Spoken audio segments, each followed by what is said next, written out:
안녕하십니까. YTN 라디오 황보선의 출발새 아침 황보선입니다.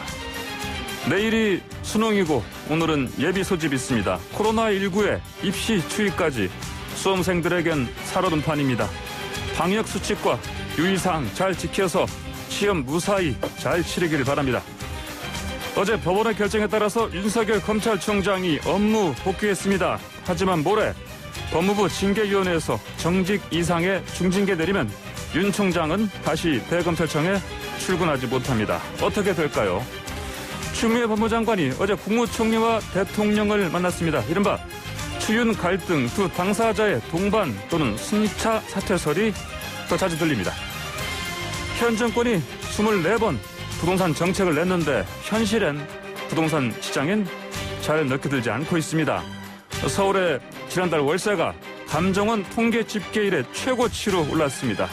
아파트 빵 얘기한 국토부 장관은 빵장관, 빵단의 투둥으로 들며 불리면서 비난받고 있습니다. 잠시 뒤부터 이런 주요 이슈들로 토론을 나누겠습니다. 2020년 12월 2일 수요일 YTN 라디오 황보선의 출발새 아침 시작합니다. 네, 더불어민주당이 예산안과 주요 법안 처리를 정기 국회 내에 매듭짓겠다는 의지를 보이고 있는데요. 더불어민주당과 국민의힘이 내년도 예산안을 국회 본회의에서 처리하기로 어제 합의했죠. 더불어민주당의 수석 대변인 최현우 의원 연결해서 이와 관련한 내용들 자세히 들어보겠습니다. 최현우 의원님 안녕하십니까? 네, 안녕하세요. 네, 우선 예산 이야기 여쭤보기 전에 이제 윤 총장 얘기부터 좀 해야겠습니다. 어제 법원이 윤 총장 손을 들어줬습니다. 그래서 업무 복귀했고요. 자, 지금 상황 어떻게 보십니까? 우선 법무부의 징계위가 4일로 연기를 했는데요. 예. 검찰총장이 방어권 보장 차원에서 연기해달라 하는 것을 법무부가 수용한 것입니다. 예. 예, 4일에 징계위원회가 열릴 것을 지켜보고 예. 있는 상황이고요. 예. 어제 법원 결정을 보면은 검찰총장에 대한 징계 사유가 적정한지 이것을 판단한 것이 아니고요. 예. 직무정지라는 임시조치에 대한 판단이다 이렇게 생각을 합니다. 예. 네.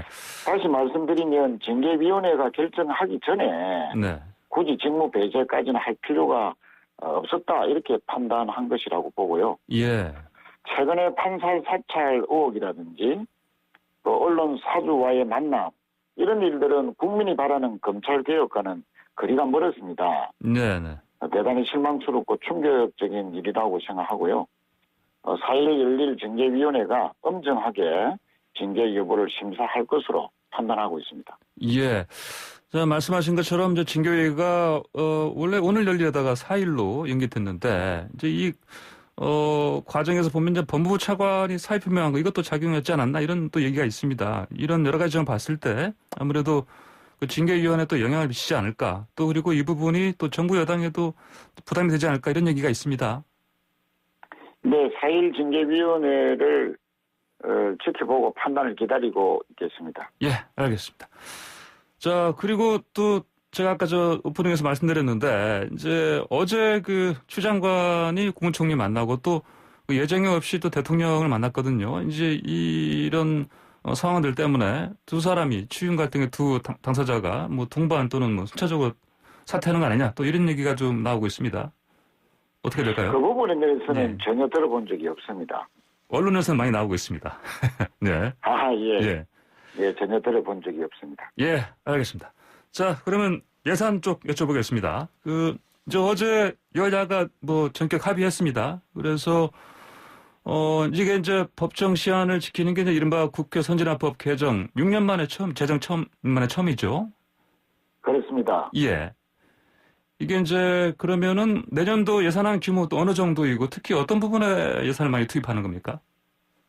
네, 우선 방금 말씀하신 대로 6년 만에 법정 시한을 예. 지킬 수 있었다 하는 것이 상당히 의미가 크고요. 예. 또 11년 만에 처음으로 정부 예산안을 국회가 삭감하지 않고 늘렸다 예. 하는 뭐 그런 의미도 있는 것 같습니다. 예.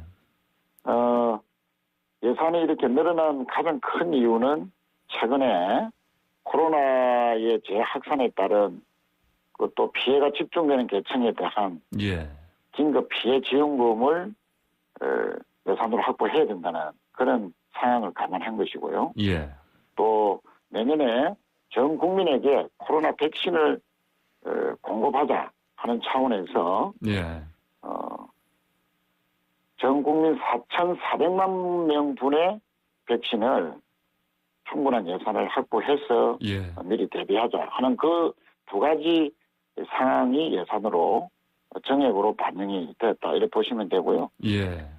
정부안이 애초에 555조 8천억으로 국회에 넘어왔지 않습니까? 예. 네.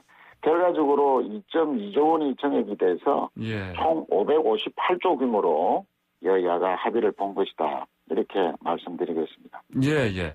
그 가운데 특히 이제 3차 이른바 3차 재난지원금 이 관련해서 이제 이거 지원을 어떻게 조달하느냐. 사실 이거 가지고 이제 그동안 어느 정도 여야 간의 대립이 있었는데 이 부분이 잘 해결된 것 같습니다. 그렇습니다. 우선 여당은 순정되는 부분에 대해서 국채 발행을 주장했었고요. 예. 야당은 한국판 뉴딜 사업의 전면 삭감 주장을 했었는데 네. 여야가 한 발씩 양보를 해서 추가 국채를 발행하되 예. 일부 뉴딜 사업의 삭감도 동시에 합의하는 그런 결정을 했습니다. 예, 네. 자, 그동안에 또 재난지원금 보면 1차, 2차 때 항상 선별이냐, 전체 지급이냐 이런 걸 논란이 있었는데 이번에는 선별 지급으로 가닥을 잡았고 이것도 여야 합의가 이루어진 거죠, 거의? 그렇습니다. 예. 정부 여당은 코로나 피해가 집중된 분들에게 두텁게 지원한다 예. 하는 기본 원칙을 세우고 있었고요. 이번에도 2차 재난지원금과 같이 그런 원칙에서 준비하고 있었다 말씀을 드리고요. 예. 피해 규모나 대상, 기간을 아직까지는 정확하게 산출하지 못하는 상황 아니겠습니까? 예. 그런 상황을 감안해서 3조 원을 미리 예산으로 확보해놓고 예. 상황에 대비하자. 그런 차원에서 여야가 합의를 했다 이렇게 말씀드리겠습니다. 예, 이게 선별 지급으로 가는 건데 이제 충분한 재원을 미리 마련해놓고 그리고 이제 말씀하신 것처럼 대상이라든지 이런 기준 부분은 더 정교하게 이렇게 만들어 나가겠다 이런 말씀이신 거죠? 그렇습니다. 예. 근데 이제 항상 또 선별 지급 같은 경우는 이제 이게 그러면 이 기준 때문에 어떤 사람은 받아야 되는데 못 받는다 또 이런 얘기들 나옵니다. 이런 것들에 대해서는 어떻게 대비하시겠습니까?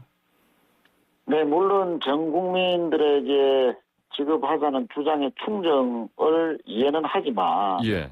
우리나라의 재정 상황도 감안을 해야 되고요. 예. 특히 여야 합의로 예산을 결정해야 되기 때문에 야당의 주장도 고려하면서 종합적인 판단을 한 것입니다. 네. 사실 이번 코로나 재확산으로 인해서 영업을 또 못하는 자영업자나 소상공인들이 많이 생겼지 않습니까? 네. 네, 그분들의 생존의 위기에 몰린 그런 분들에게 집중적으로 두텁게 지원하자 하는 그런 결정을 내린 것이다. 예. 이렇게 판단합니다. 예, 알겠습니다. 그 예산을 3조 원으로 설정해 놓으셨고요. 그 3차 재난지원금. 그리고 아까 말씀하신 것처럼 오늘이 이제 법정 예산 처리 시한이 오늘인데 이제 합의가 이루어졌으니까 그러면 이 3차 재난지원금 지급 설 연휴 전에는 가능할까요? 네, 설 전에 지급하는 것을 원칙으로 하고 예. 여당이 정부에 동의를 할 것이고요. 네. 홍남기 부총리께서 1월 1일부터 정부 예산이 집행되도록 준비하겠다라고 말씀을 하셨습니다. 네.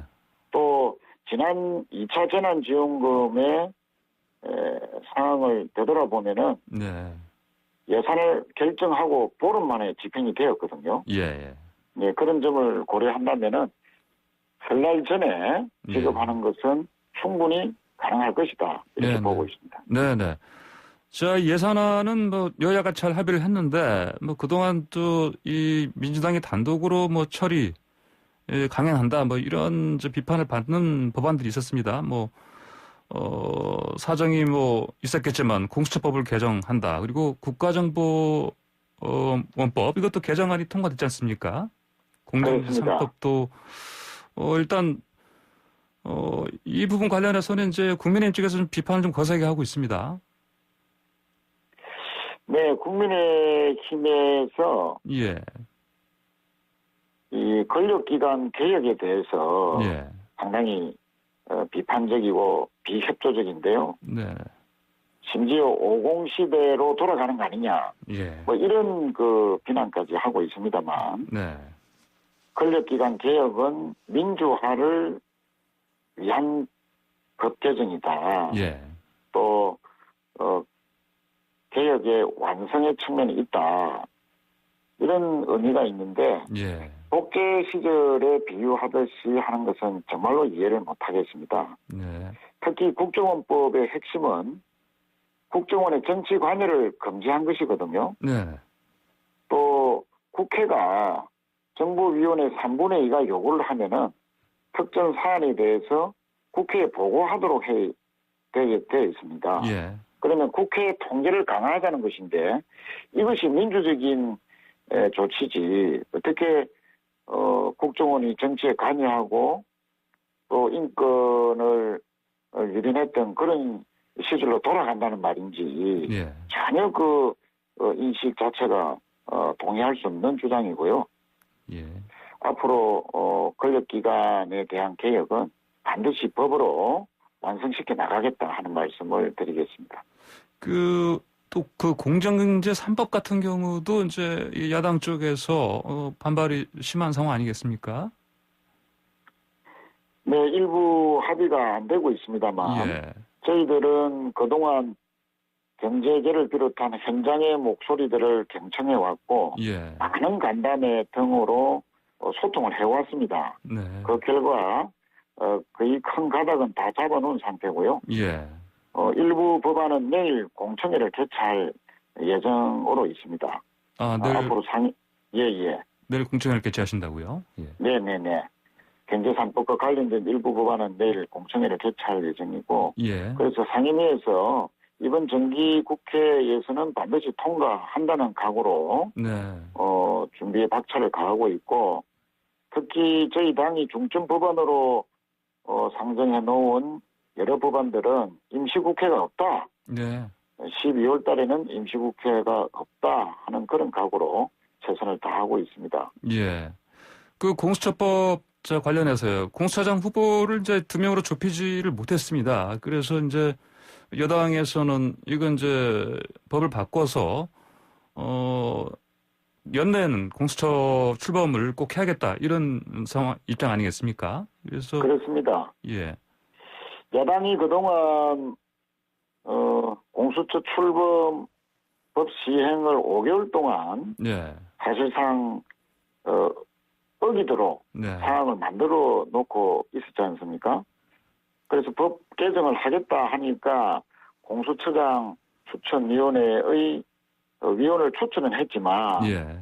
그 위원분들이 추천위원회에 와서 계속 시간 끌기 주장만을 하다가 예. 아무런 결론을 못 내고 사실상 공수처장 추천위원회는 종료가 됐거든요. 네. 더 이상 검찰개혁 또 공수처 출범을 멈출 수가 없고 늦출 수가 없는 상황이다. 네. 이렇게 생각을 하고 반드시 공수처법 개정안은 이번 정기국회에서 통과시켜서 연내에 공수처를 네. 반드시 출범시킬 것입니다. 예. 마지막으로 하나 더 여쭤보겠습니다. 아까 제가 잠깐 우리 초반에 말씀 나눴던 고기영 법무차관이 이제 사표를 냈는데, 이제 법무부가 이제 조속하게 후임 인사를 내겠다 했습니다. 이 상황은 좀 어떻게 봐야 되겠습니까? 곧 될 것 같습니까? 네. 그 부분은 제가 자세하게는 알지 못하지만 법무부가 예. 그렇게 밝힌 만큼 신속하게 조치가 있을 것으로 봐지고요. 예. 징계위원회도 4일날 열리는 것으로 그렇게 알고 있습니다. 차관은 인사청문회가 없으니까 임명이 당장 오늘이라도 가능하겠죠? 네, 정부가 적절하게 조치할 것으로 예. 보고 있습니다. 예, 알겠습니다. 오늘 말씀 여기까지 듣겠습니다. 감사합니다. 네, 감사합니다. 네, 지금까지 더불어민주당의 수석대변인 최인호 의원이었습니다. 네, YTN 라디오 황보선의 출발새 아침 1분 마치고요. 잠시 뒤 2부에서는 이원주 국민의힘 부산시 남구을 당협위원장과 함께 이른바 추윤 사태가 부산시장 다가오는 그 보궐선거에 어떤 영향을 줄까? 이런 주제로 해서 얘기를 나눠보도록 하겠습니다. 잠시 뒤에 뵙겠습니다. 네, 황보선의 출발새 아침 2부 시작합니다. 자, 최근 정치권은 추미애 법무부 장관과 윤석열 검찰총장의 대립 문제로 연일 뜨겁습니다. 부산시장 보궐선거 출마를 공식 선언한 이현주 국민의힘 부산 남구을 당협위원장이 문재인 대통령, 김두관 더불어민주당 의원을 향해서 강한 비판을 쏟아냈죠. 오늘 이현주 당협위원장과 관련 내용에 대해서 말씀 나눠보겠습니다. 안녕하십니까? 네, 안녕하세요. 예. 방금 말씀드린 것처럼 어제 윤석열 검찰총장 업무 복귀했습니다. 네네. 법원이 사실은 이거 관련해서 윤 총장의 손을 들어준 셈인데 네. 징계위원회가 모레로 연기됐습니다. 네. 그렇죠? 이런 일련의 상황 좀 어떻게 보십니까? 네네.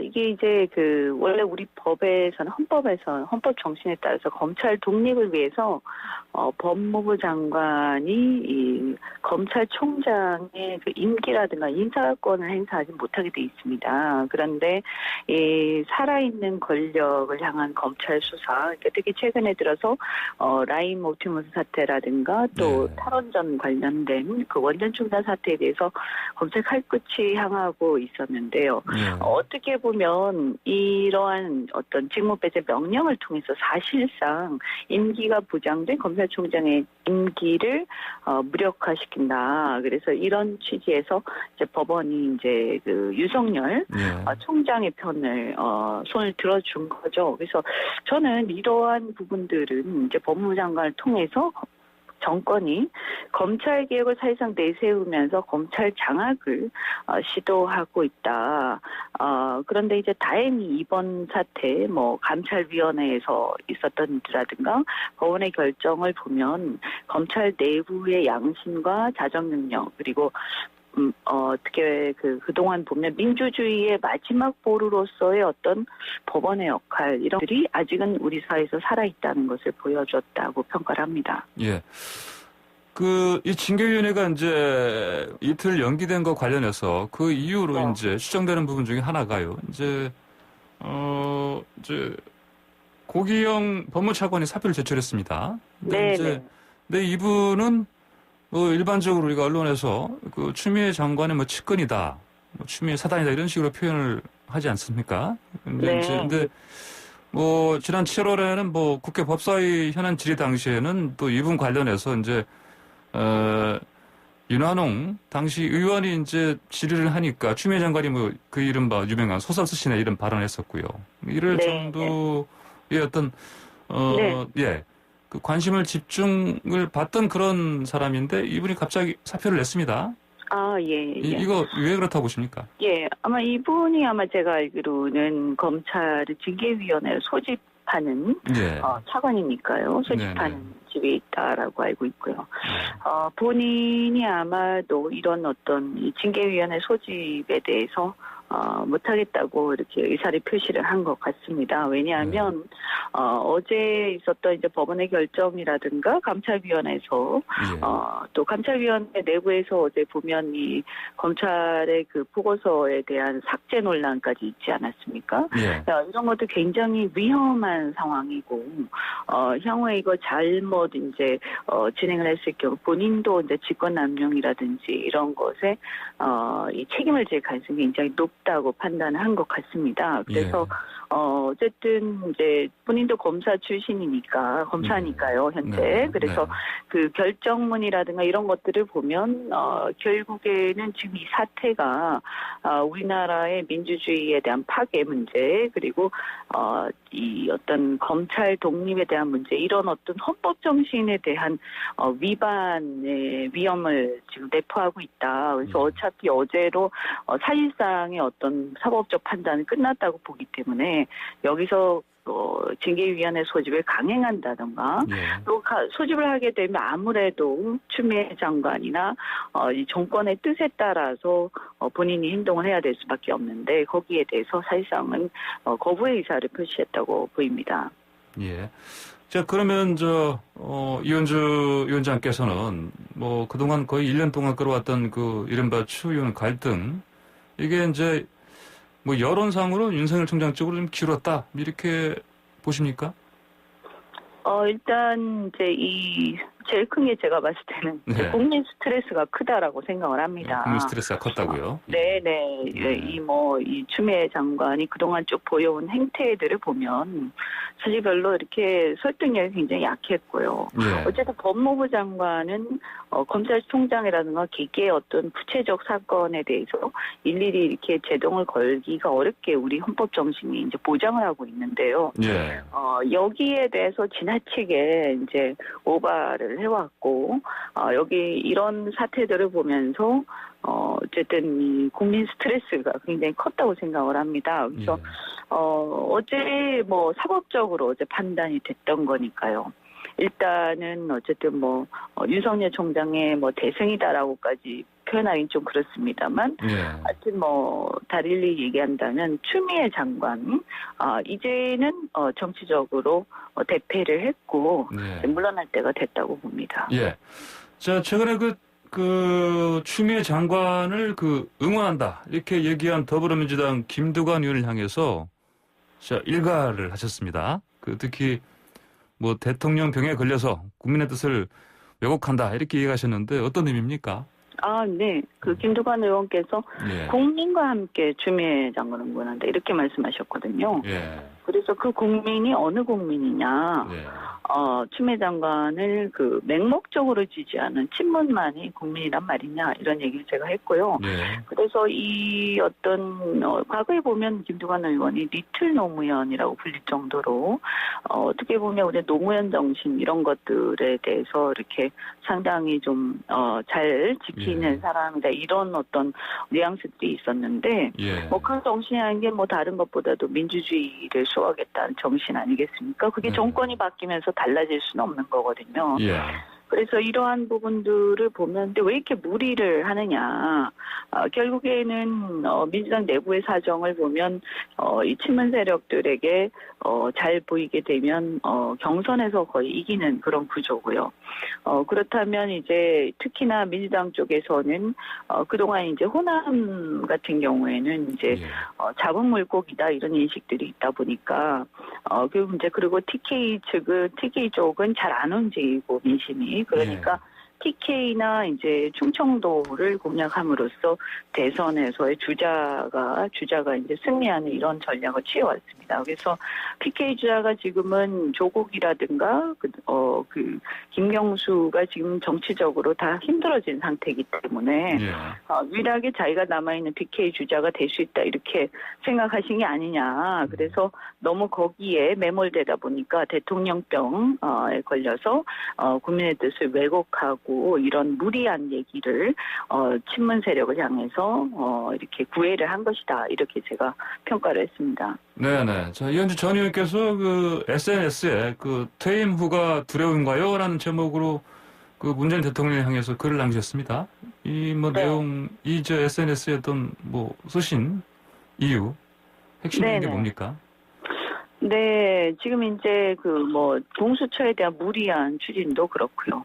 지금 이 사태 지금 추미애를 내세우긴 했습니다만 결국에는 그 책임은 정권에 있다. 그리고 대통령에게 간다라고 제가 생각하는 것이고 그러면 임기가 이제 5년인데 반환점을 돌아서 이미 이제 마지막을 향해서 가고 있는 중입니다. 그런데 이러한 어떤 수사, 정권을 향한 수사, 그러니까 아까 말씀드린 라임 옵티머스 사태라든가 원전 중단에 대한 수사라든가 이런 아픈 수사들이 있습니다. 지금 이것 때문에 이제 윤석열과 추미애가 대립하고 있는 거나 마찬가지라고 보이는데요. 여기에 지금 차라리 지금 임기 중에 있을 때 이 수사가 제대로 철저하게 되는 게 낫다. 그래서 이것을 지금 털고 가야 되는 것이지, 우리가 많은 대통령들이 끝이 안 좋았습니다만, 퇴임 후에, 이게 이제, 결국에는 임기 중에 꾹꾹 눌러놔도, 퇴임 후에는 결국 포토라인에 서게 되는, 이런 가능성이 굉장히 높고, 있고 이것이 결국에는 어떤 대통령 그러니까 예를 들어서 문재인 대통령과 굉장히 가까운 사람이 된다 하더라도 권력의 속성상 새로운 공수처장도 그렇고 새로운 정권에 줄을 서게 돼 있습니다. 그리고 국민적 어떤 비난이나 이런 것들이 사태가 결국 불거지면서 나올 수밖에 없기 때문에 예. 팀으로 걱정을 하신다면 초심으로 돌아가서 작금의 국기문란 사태 저는 이 사태를 국기문란 사태라고 보는데요. 이것을 빨리 수습을 하시고 아프지만 본인의 아픈 부분들을 과감하게 도려내야 된다. 그래야 나중에 퇴임 후에 어떤 굉장히 비극적인 사태를 오히려 막을 수 있는 상황이다. 그래서 지금 이 수사가 제대로 권력을 향해서 될 수 있도록 대통령께서는 이렇게 좀 초심으로 돌아가시기 바란다. 이런 취지를 말씀을 드렸습니다. 예, 알겠습니다. 자, 주제를 좀 바꾸겠습니다. 이현재 위원장님, 그 부산시장 재보궐선거 출마 공식 선언하셨는데, 자, 부산시장 하시려는 이유, 결심하신 이유 뭡니까?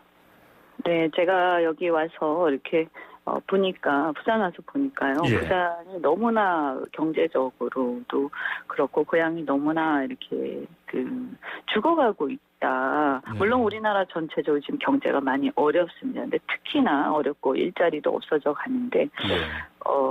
제가 사실은 이제 정치인으로 많이 알려져 있습니다만 글로벌 경제인 출신입니다. 그래서 이 실물 경제 현장을 잘 알고 있는 경험을 살려서 예. 이 고향의 경제를 살리는 그런 역할을 하고 싶다 이런 네네. 생각이 들었고요. 예. 그리고 우리 당의 입장에서도 과거에 이제 MB 정권이라든가 박근혜 정권의 여러 가지 어떤 문제들 물론 지금 문재인 정권과 비교한다면 더 잘했다 이런 사람들도 많지만 어쨌든 지나간 정권들의 어떤 멍해라든가 이런 책임으로부터 그래도 이제는 자유로운 새로운 시대를 열어야 한다고 생각을 합니다. 예, 그런 점에서 이번에 부산시장 또 서울시장도 마찬가지입니다. 새로운 시대를 열 수 있는 새로운 세대가 등장해야 하고 그리고 이제는 정말 이런 어떤 민주주의 파괴 사태 이런 걸로 막 싫어하기보다는 이제 국민들 먹고 사는 문제를 해결하는 그런 새로운 정치 세력이 등장해야 한다고 생각을 합니다. 제가 그 깃발을 들겠다 이런 말씀을 드렸습니다. 예. 자, 이 보궐선거 치러지게 된 이유 때문에라도 이번 선거, 젠더 선거를 치러야 한다, 이런 얘기들이 있습니다. 어떤 점에서, 이게 젠더 선거다, 이런 식으로 치러져야 된다고 생각하십니까? 이번에 이제 권력형 성범죄가 원인이 됐고요. 두 군데 다요. 근데 사실은 그동안 많이 여성에 대한 이런 배려들이 있었습니다만, 사실 이제 저도 여성으로서 유리천장을 뚫고 올라온 여성의 입장에서, 후배들에 대한 어떤 정치뿐만이 아니라 경제인, 여러 이제 여성 리더가 되고자 하는 후배들에 대한 사명감이 저한테 있다, 이렇게 생각을 하고요. 특히 이번 선거 같은 경우는 이제 보궐선거의 특성인데요. 이제 1년밖에 임기가 굉장히 짧죠. 그렇지만 가장 중요한 것 중에 하나가 이 선거를 통해서 이제는 권력형 성범죄, 그다음 유리천장, 또 이런 어떤 우리 사회에 만연하고 있는 가정폭력이라든가 정말 이 가족의 어떤 그 해체, 그리고 이 경력 단절녀의 문제들, 이런 것들 여성을 위한 어떤 그 관심 이런 것들 특별히 우리가 이런 걸 계기로 기울여야 하지 않는가 이렇게 생각하고 있습니다. 예, 마지막으로 짧게 답변 부탁드립니다. 가덕도 신공항 문제 찬성하시는 거죠? 예, 저는 2015년부터 찬성을 해왔는데요. 예. 이게 결국 공항인의 물류 경쟁력, 대한민국의 물류 경쟁 문제거든요. 그래서 이게 항만하고 같이 붙어서 트라이포트 시스템, 철도, 항만, 공항 이렇게 붙어 있을 때 산업 경쟁력에 큰 영향을 미치고 단순히 부산의 문제만 아니다. 다만 이제 이게 김해를 두고 가덕을 또 하고 이런 것보다는 제가 개인적으로 생각할 때는 김해공항을 차제에 이전을 하고요. 그러면 그 부지를 매각을 해서 거기다 항공 관련 클러스터라든가 새로운 어떤 개발을 통해서 희망을 주는 게 더 낫다. 그럼으로써 또 다른 지역과의 형평 문제도 해결할 수 있다고 생각합니다. 네, 알겠습니다. 오늘 말씀 여기까지 듣겠습니다. 감사합니다. 네, 고맙습니다. 네, 지금까지 이현주 국민의힘 부산 남구을 당협위원장이었습니다. 황보선의 출발새 아침 잠시 뒤 8시에 돌아오겠습니다.